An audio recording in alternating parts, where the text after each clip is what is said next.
Pai Celestial, quero te agradecer pela oportunidade que temos agora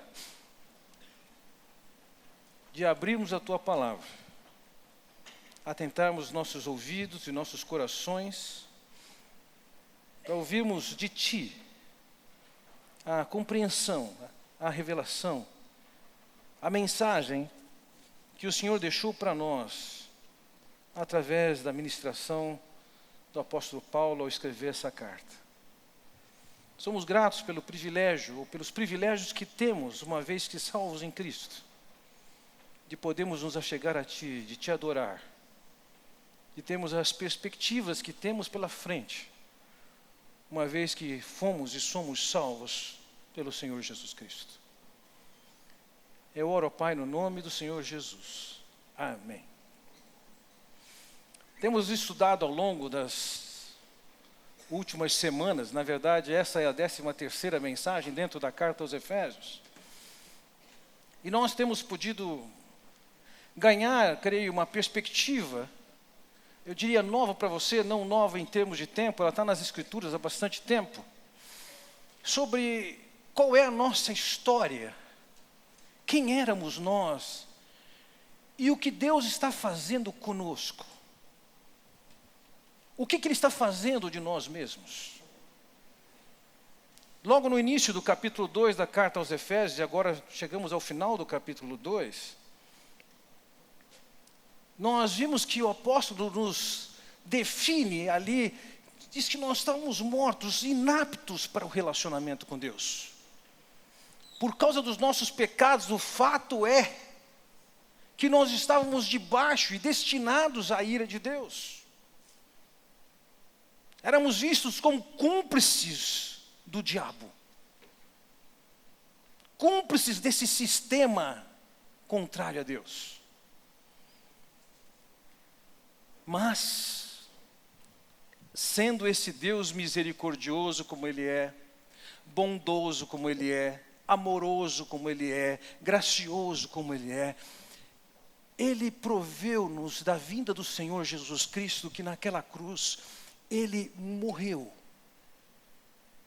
pagou os nossos pecados, para que pudéssemos chegar a Deus, sermos reconciliados com Deus, restaurados à vida com Deus, e isso abre diante de nós uma perspectiva enorme.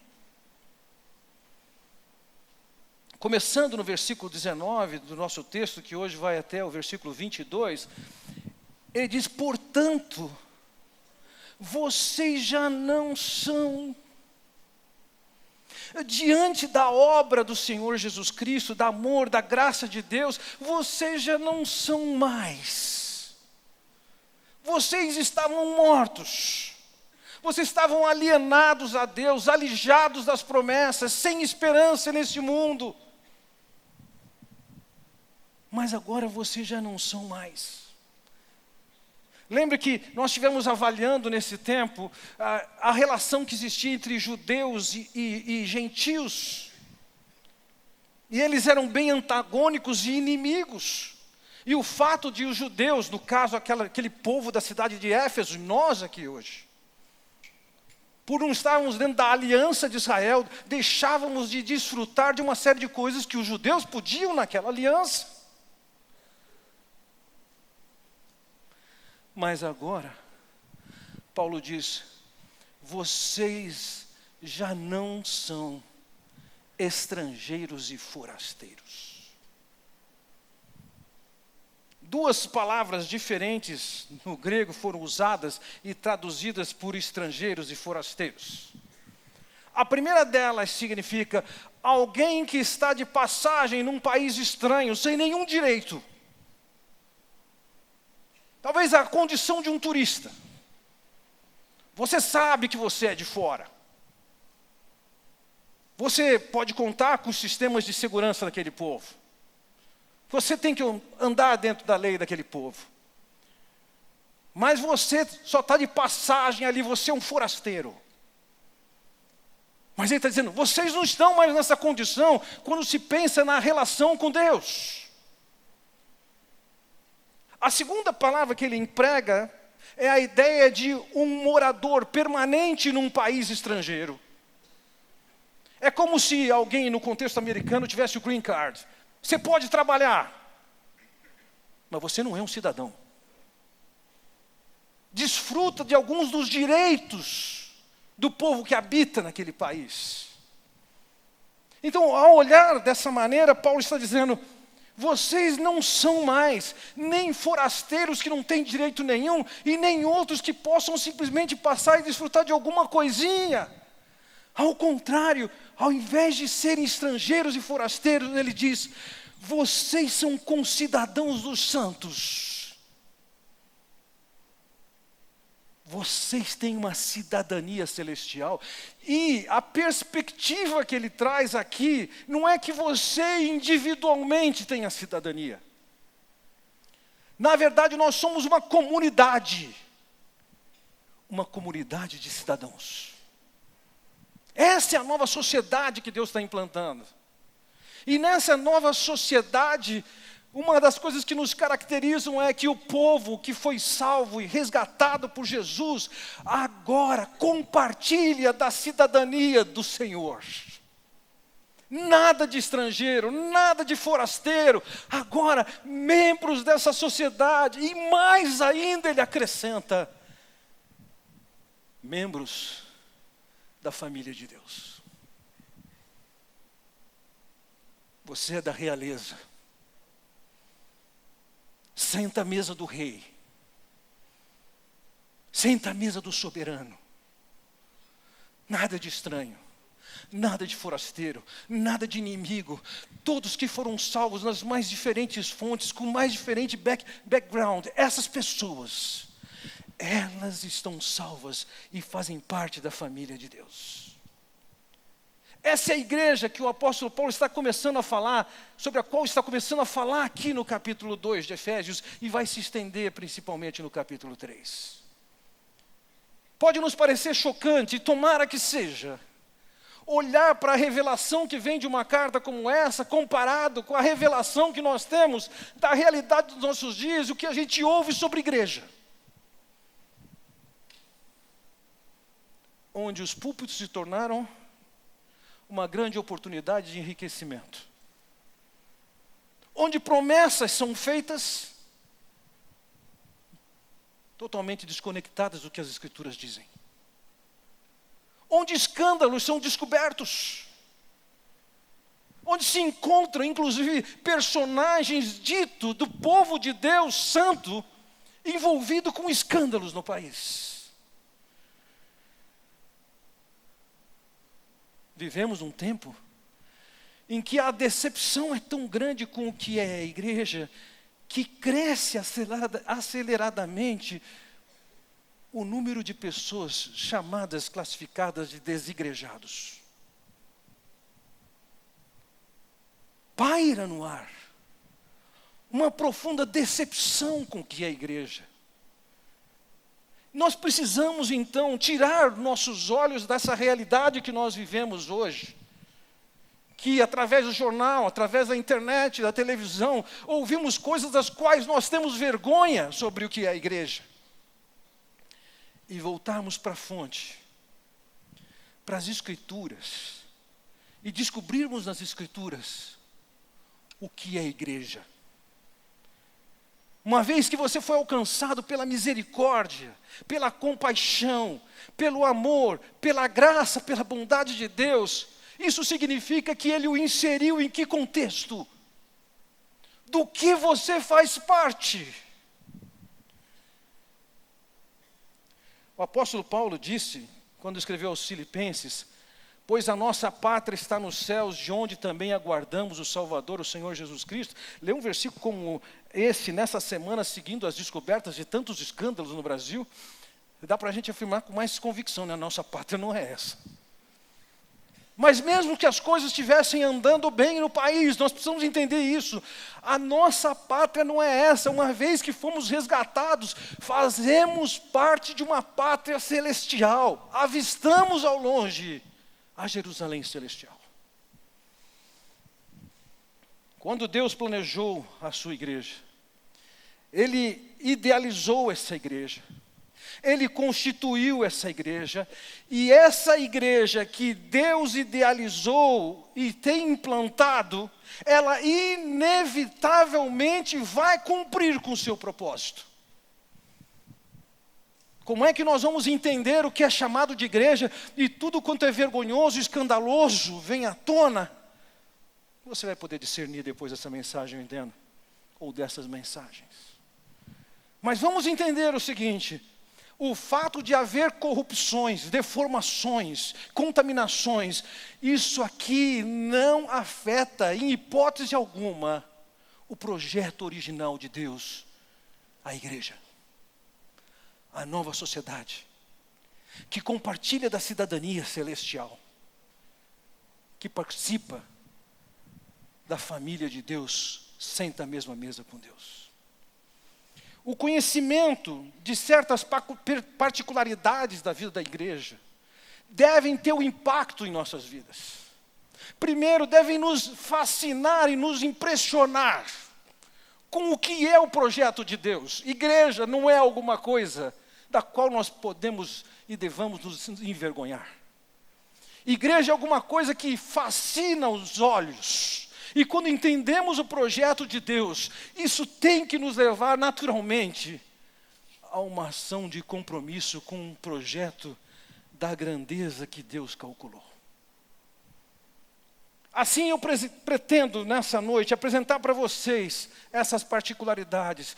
3 particularidades que se destacam aqui dos versículos 19 a 22, para que você entenda o que é o projeto de Deus, a igreja, que você faz parte.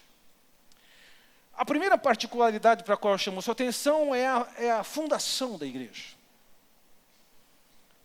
A ideia é a construção da igreja, e o que o apóstolo vai fazer aqui é pegar a figura de um prédio para descrever o que é uma igreja. Mas ele está longe de querer dizer que um prédio como esse, que tem suas 4 paredes, etc., é a igreja.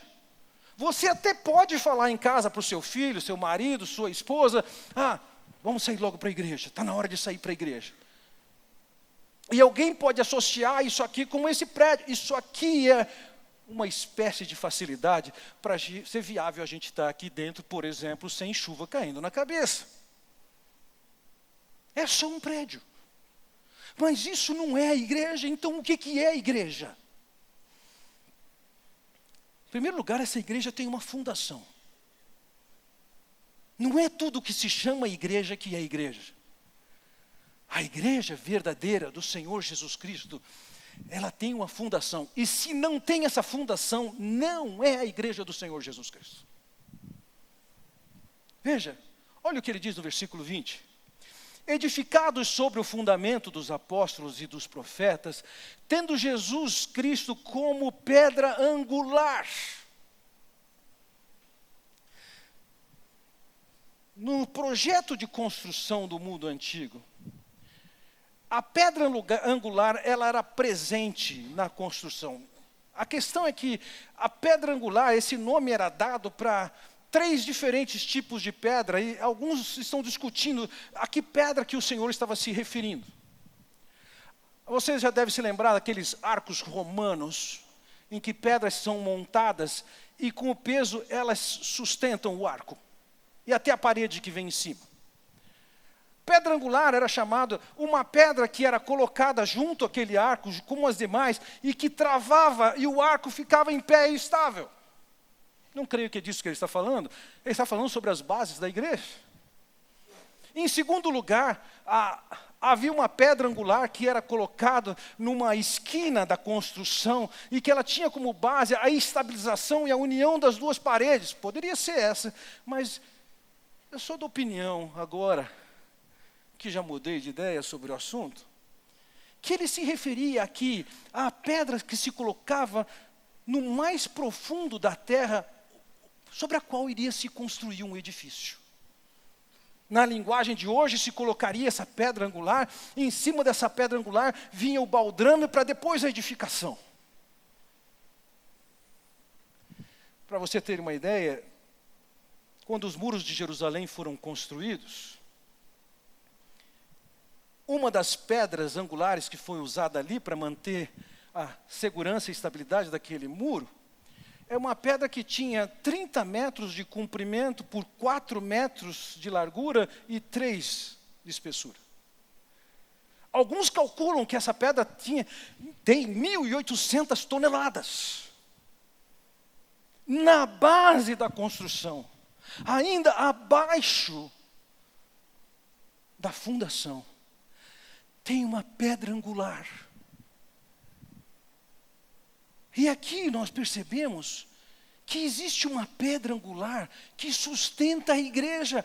E essa pedra angular é o Senhor Jesus Cristo. Curiosamente, em Mateus capítulo 16, versículo 18, nós vemos uma resposta do Senhor Jesus à palavra de Pedro, em que ele disse: eu lhes digo que você é Pedro, e sob esta pedra edificarei a minha igreja, e as portas do Hades não poderão vencê-la. Sobre esta pedra, entendo aqui que o Senhor Jesus estava dizendo: Pedro, tu és Pedro. O nome dele significava pedra, uma pedra pequena, e aí ele diz: sobre esta pedra, essa pedra angular é o Senhor Jesus. Poderia ele estar falando naquele momento dele mesmo, ou da declaração que Pedro tinha acabado de fazer: tu és o Cristo, Filho de Deus vivo. Sobre essa declaração, essa igreja é edificada. Então, uma igreja do Senhor Jesus Cristo só existe quando ela tem na base, lá abaixo da fundação dela, o reconhecimento de quem é o Senhor Jesus Cristo. Fora isso, não é igreja. Pode ser um grupo que compartilha dos valores morais. Pode ser um grupo que tenha boas intenções sociais. Uma igreja tem na base dela, abaixo de tudo, o Senhor Jesus Cristo. Eu tenho tido a oportunidade de visitar alguns lugares e ver algumas das coisas que são chamadas igrejas. Alguns de vocês conhecem o Domo de Firenze. Obra magnífica. O que os arquitetos imaginaram? Os artesãos puderam fazer naquela cidade com um jogo de mármores diferentes na sua construção. No meu caso, só olhar para uma porta dela, um detalhe do batistério dela, eu fico encantado. Mas isso não é a igreja. Não é nenhum prédio. Aquilo é um monumento. É um ponto turístico, mas não é igreja. Da mesma maneira, tenho ido a alguns lugares e tenho ouvido mensagens em igrejas que reúnem milhares de pessoas. E a mensagem do Senhor Jesus Cristo está absolutamente à parte. Isso não é igreja. Pode chamar de clube, do que for, mas isso não é uma igreja. Uma igreja tem como base, lá embaixo, o Senhor Jesus Cristo. Uma igreja existe a partir dessa fundação. Por vezes tenho ouvido mensagens até onde minha paciência aguenta, em que a promessa é que você pode enriquecer, que você não vai ter problema com enfermidade. Isso não é a mensagem das Escrituras. Isso não é igreja. Mas lá na base e na fundação dessa igreja, além dessa pedra angular, que é o Senhor Jesus Cristo, o texto nos diz ainda no versículo 20, veja: edificado sobre o fundamento dos apóstolos e dos profetas. Acima dessa pedra angular que está lá na base, garantindo a estabilidade de tudo, há a construção de um baldrame. Essa base aqui, ele diz, é o fundamento dos apóstolos e dos profetas. O que seria isso? É basicamente aquilo que os apóstolos e os profetas ensinaram. Há uma boa discussão entre vários teólogos sobre que profetas seriam isso. Os apóstolos é fácil, é só pegarmos, são aqueles 12 apóstolos que o Senhor chamou. Mas há uma discussão, que profetas são esses? Eu creio, mais para frente, ao longo do estudo da carta aos Efésios, vai ficar claro para você que os profetas a que ele se refere nessa carta não poderiam ser os profetas do Antigo Testamento, porque esses profetas falaram sobre a igreja. E os profetas do Antigo Testamento não entendiam, não viam a ideia da igreja. Foi um mistério ao longo dos séculos. Há profetas, então, eram personagens, pessoas que Deus levantou naquele tempo, quando a igreja começou, quando não tinham ainda a escritura para eles. Algumas pessoas que Deus levantou para trazer revelações e mensagens para aquele início da igreja. O ensino desses apóstolos e profetas, apresentados nas escrituras, eles formam a base, o alicerce, o fundamento da igreja. Além de o tema central da igreja ser o Senhor Jesus Cristo, o Senhor nos deu um fundamento, um alicerce, que é o ensino que os apóstolos, inspirados por Deus, nos trouxeram, nos entregam nas Escrituras. Creio que um texto das Escrituras de João capítulo 14, compõe-se, e é identificado por mim como um dos textos mais agredidos pela interpretação contemporânea do que ele significa. Veja, o texto diz o seguinte: mas o Consolador, o Espírito Santo, a quem o Pai enviará em meu nome, esse vos ensinará todas as coisas e vos fará lembrar de tudo o que vos tenho dito. Essa passagem tem sido, creio, erroneamente usada para descrever o seguinte: você tem que evangelizar alguém? Olha, tenha essa certeza, o Consolador, o Espírito Santo, vai lembrar você do que você tem que falar. Lembrar do quê? Eu entendo que essa mensagem aqui era uma mensagem específica àqueles apóstolos que estavam andando com o Senhor. Aqui é uma profecia de que aqueles apóstolos teriam a função de lembrar o que Jesus tinha ensinado, registrar o que Jesus tinha ensinado e passar para a igreja. Por isso ele diz: eu vou lembrar vocês do que eu disse para vocês. Apóstolos e profetas foram essas figuras que Deus escolheu, chamou, separou para trazer a revelação dele para nós. Então, uma igreja verdadeira, além de ter como base a pessoa do Senhor Jesus Cristo, o Cristo, Filho de Deus vivo, que veio em forma humana, viveu entre nós, morreu naquela cruz pagando os nossos pecados, foi ressuscitado ao terceiro dia, subiu aos céus. Essa é a questão mais básica. E o alicerce que nos rege é o que os apóstolos ensinaram. O tempo não torna caduco o que os apóstolos ensinaram. Se nós tiramos o que os apóstolos ensinaram e colocamos dentro do conceito de igreja outras ideias que não são as ideias ensinadas pelos apóstolos e pelos profetas, isso não é igreja. Nós vivemos em dias em que há tremenda facilidade de se discutir teologia. Vários são os nomes daqueles que são conhecidos como teólogos do nosso país, que estão discutindo uma série de coisas. E o que me impressiona, sendo conservador, pelo menos 90%, com segurança, dos argumentos que são usados nesses debates teológicos, nessa mídia social, não tem nada a ver com o que as Escrituras falam, não tem nada a ver com o que os apóstolos falam, não tem nada a ver com o registro das Escrituras. Isso não é igreja. À luz de Efésios, nós identificamos aqui, temos que fechar com isso aqui, é que uma igreja verdadeira, ela está concentrada e baseada na pessoa do Senhor Jesus Cristo. Uma igreja verdadeira, ela está absolutamente respaldada no ensino que os apóstolos trouxeram. Então, essa é a primeira particularidade que eu quero chamar a sua atenção. Você tem que registrar isso, porque um monte de ideias sobre igreja aparece a cada dia. Igreja é a nova sociedade, na figura aqui de um edifício, construída sobre o ensino dos apóstolos, e mensagem central, a pessoa do Senhor Jesus Cristo. Quero chamar a sua atenção para uma segunda particularidade. A segunda particularidade é a formação dessa igreja. E aqui, eu pretendo, justamente falar sobre e nós. Porque, já falei, não é esse prédio.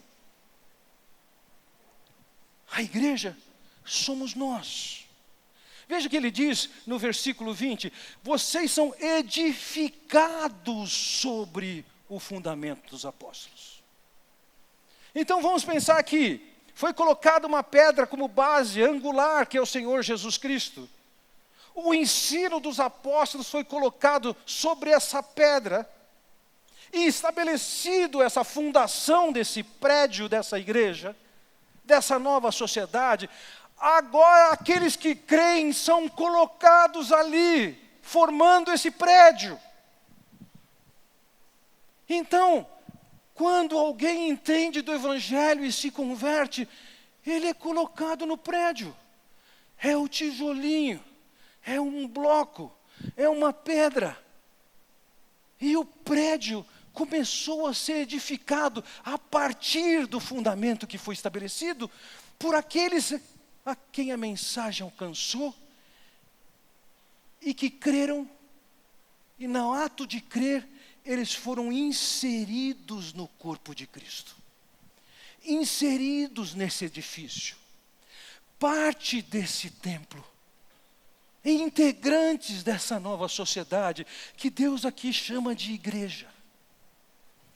Então todo mundo que crê, é como uma nova pedra que é inserida formando as paredes desse templo, desse novo edifício.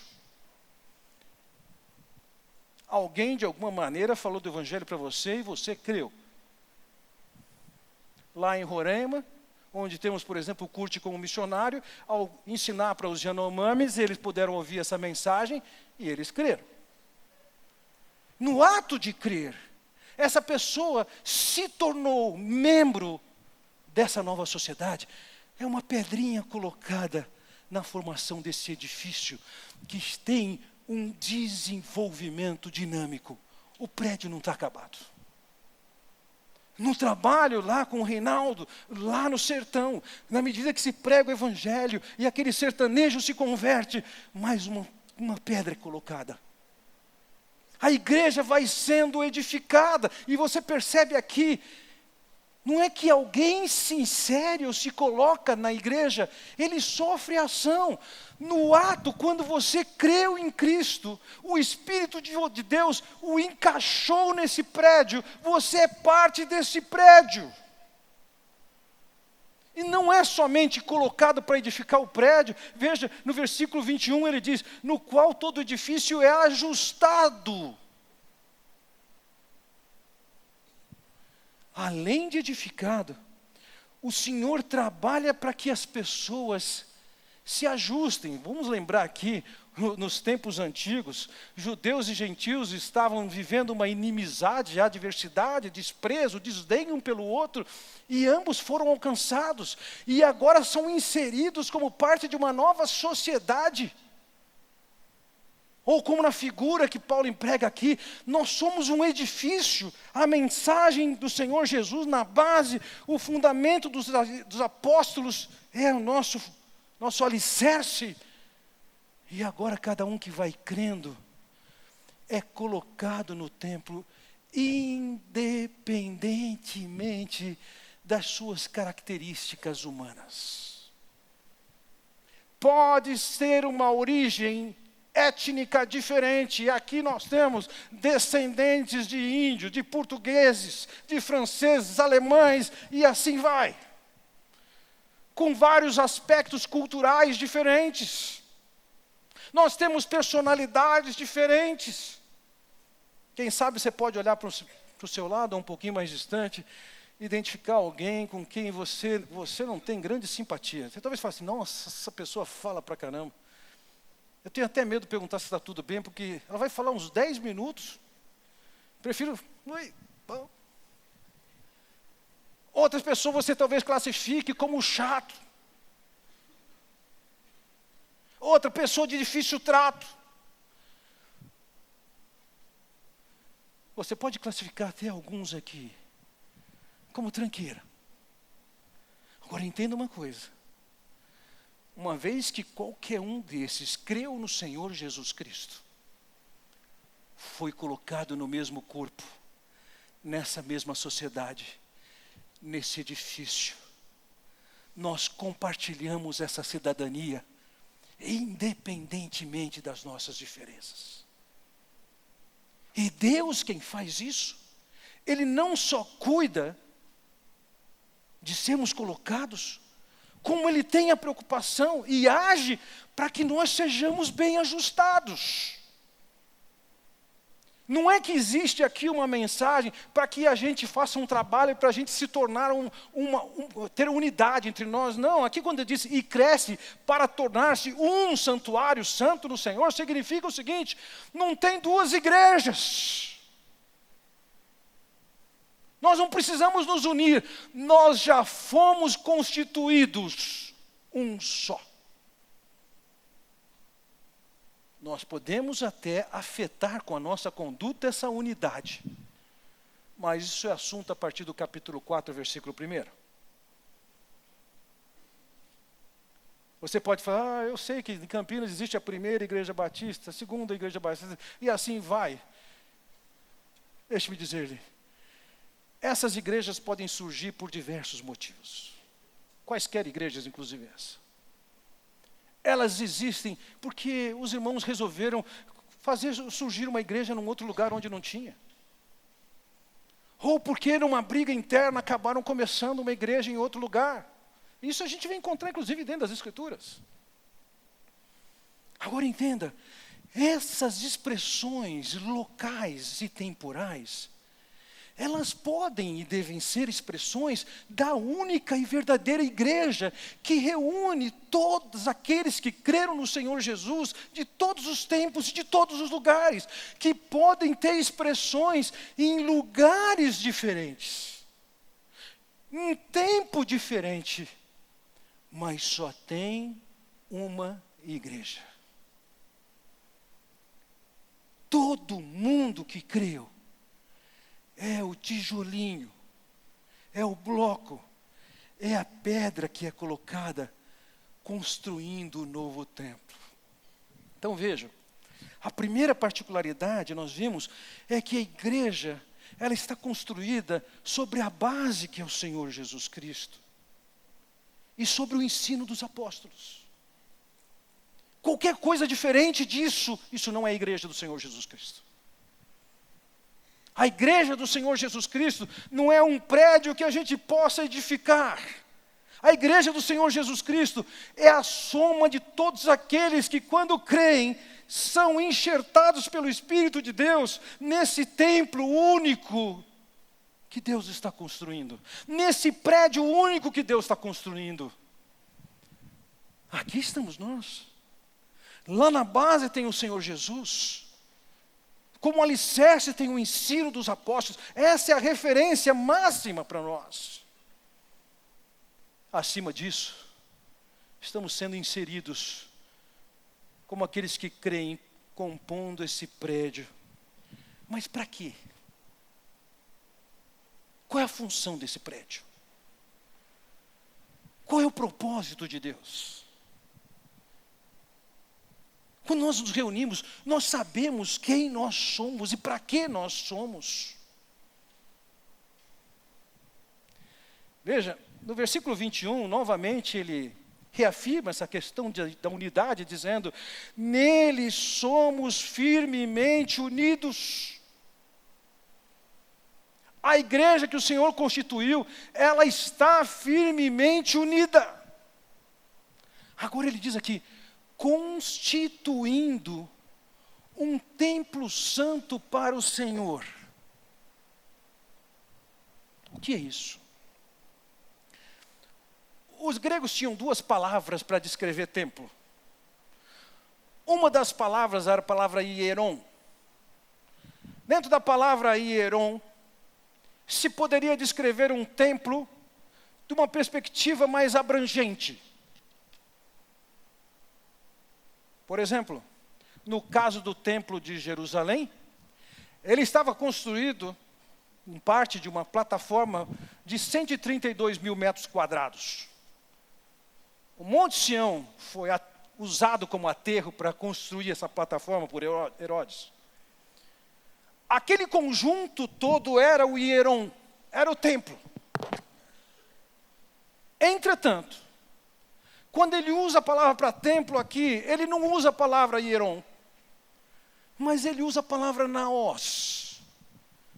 Alguns de vocês, talvez, com experiência em igrejas mais tradicionais, podem ter ouvido a palavra a nave do templo, certo? Se referindo a uma parte central do templo.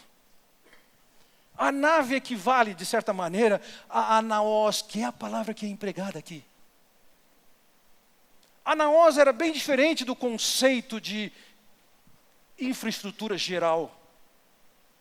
A palavra aqui era empregada para descrever o lugar onde Deus estava. Um judeu que lesse isso, entendia isso perfeitamente. Porque, apesar de ter essa plataforma enorme de 132 mil metros quadrados, tinha o templo, e dentro desse templo tinha o Santíssimo Lugar. Ali era naos. E ao escrever os Efésios, certamente os Efésios entendiam essa mensagem, não pelo que conheciam do templo de Jerusalém, mas pelo que conheciam do templo de Diana dos Efésios, lá entre eles. Que tinha a naos, a parte mais íntima, onde Diana estaria. É essa palavra que Paulo emprega aqui para descrever o edifício que está sendo construído, e você e eu somos pedrinhas que são acrescentadas. Esse edifício é a naos. É o lugar íntimo do templo, onde Deus se apresentava, onde Deus se manifestava. Essas paredes não formam o templo do Senhor. Nós formamos o templo do Senhor. Há o Senhor Jesus na base. Há o ensino dos apóstolos como alicerce. Mas na medida em que nós ouvimos a mensagem e cremos nessa mensagem, esse prédio vai subindo. E esse prédio é o lugar onde Deus habita. Ele especifica mais ainda, quando ele chega no versículo 22 e diz: nele vocês também estão sendo juntamente edificados para serem para se tornarem morada de Deus por seu Espírito. Ou seja, mais especificamente aqui, ele vai empregar a ideia de morada de Deus. Quando a mensagem do Senhor Jesus Cristo é pregada, entendida e crida. As Escrituras nos falam, e vimos em parte isso quando estudamos o capítulo 1, versículos 13 e 14, o Espírito de Deus é dado para nós, Ele vem morar em nós, Ele é penhor, Ele é garantia, Ele habita em nós.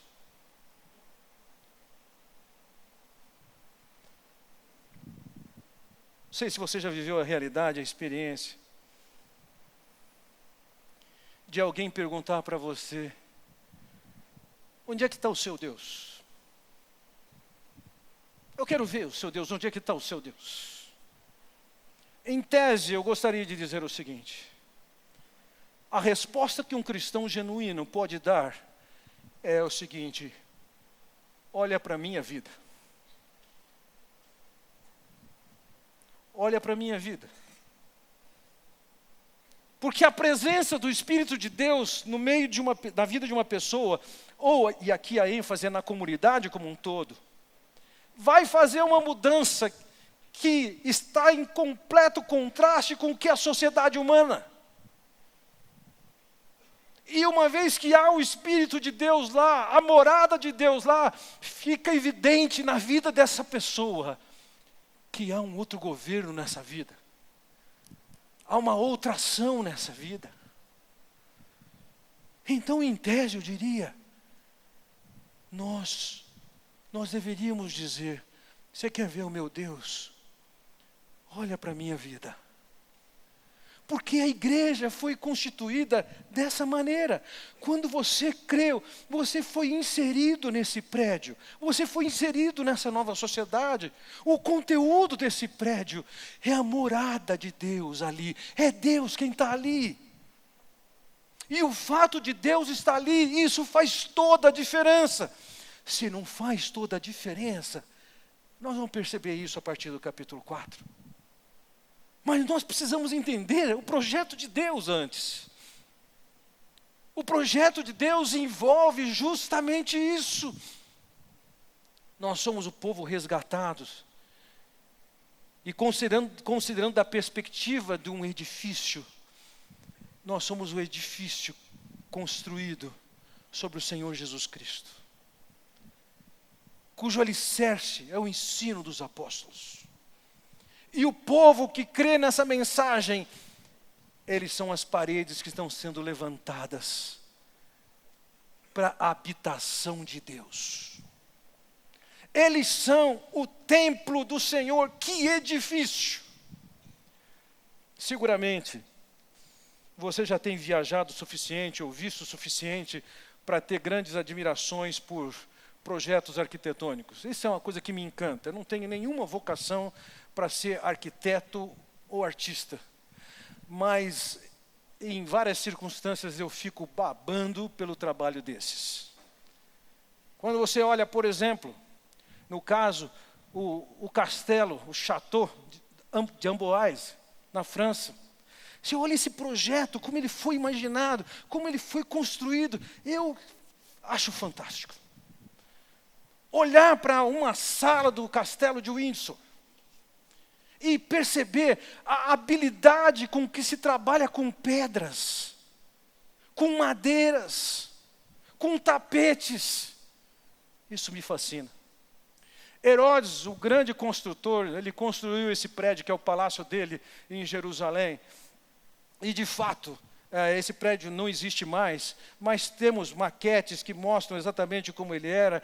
E olhando para pedaços de outros castelos, outros palácios que ele construiu na sua vida, e ele era visto mesmo por Roma como um grande construtor, nós vamos, que coisa fantástica! Como é que 2000 anos atrás podia se construir uma obra tão fantástica, fosse em termos arquitetônicos, fosse em termos de decoração, com suas paredes pintadas como eram pintadas. Você pode se maravilhar com a construção do Coliseu. Já se foram 2000 anos, e ainda que bastante sofrido, está lá o prédio.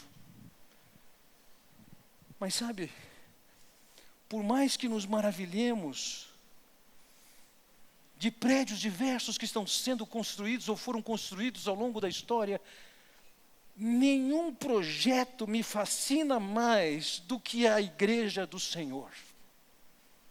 O edifício que Deus está montando é um templo para Ele, como Ele diz no versículo 21, constituindo um templo santo para o Senhor. Como Ele diz no versículo 22, é a morada de Deus.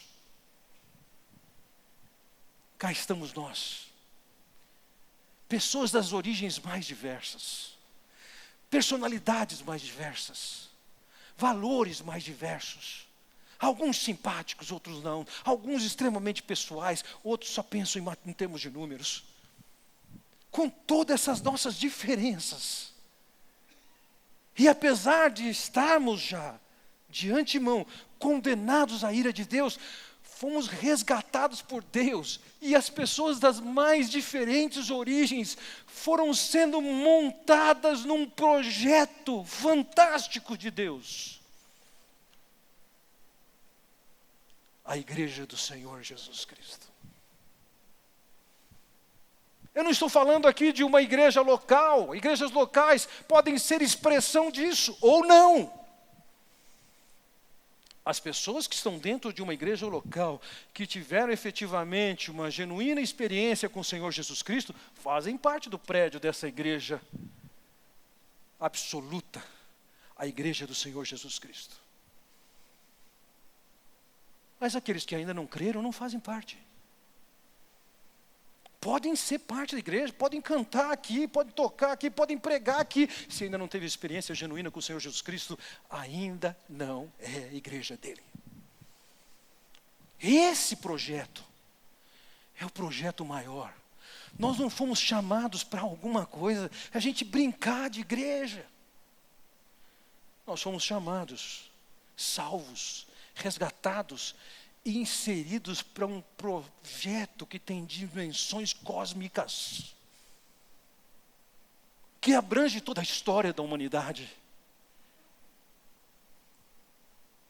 e que vai provar da presença, da realidade de ser morada de Deus. Você não pode deixar seu pensamento sobre igreja ser contaminado, distorcido pelo que é chamado de igreja nos nossos dias, quando não tem a base, que é o Senhor Jesus Cristo, nem o alicerce, que é o ensino dos apóstolos. Nós precisamos sim nos voltar para esse projeto de igreja que é apresentado aqui, e falar, é disso que eu sou parte, e é atrás disso que eu quero viver esse projeto de Deus. Enquanto você está aqui com a gente, é aqui que nós vamos viver isso. E por razões que sejam, você se mudou e foi para outro lugar, é lá que você vai perseguir isso. Um grupo estimulado pelo que Deus idealizou, pelo que Deus tem realizado, e você como parte dessa construção que é a morada de Deus. Que seja isso que permeie seu pensamento, que seja isso que alinhe, que sintonize sua mentalidade sobre a igreja. É esse projeto idealizado por Deus, baseado no Senhor Jesus Cristo, alicerçado pelo ensino dos apóstolos, e nós das mais diversas fontes. Somos as pedrinhas que estão sendo colocadas e formando esse edifício, que tem por função a morada de Deus. Vamos orar. Pai Celestial, quero te agradecer pela oportunidade de olharmos para a tua palavra, e em contraste com o que a gente pode ver hoje, o que é chamado de igreja, nós sejamos nutridos, alinhados, definidos em função do que a tua palavra revela sobre o teu projeto. Ó Pai Celestial, faz-nos ver a glória desse projeto, desse edifício, desse templo, do qual o Senhor nos dá o privilégio de fazermos parte. Sabendo que a grande glória está no fundamento e está no morador desse prédio.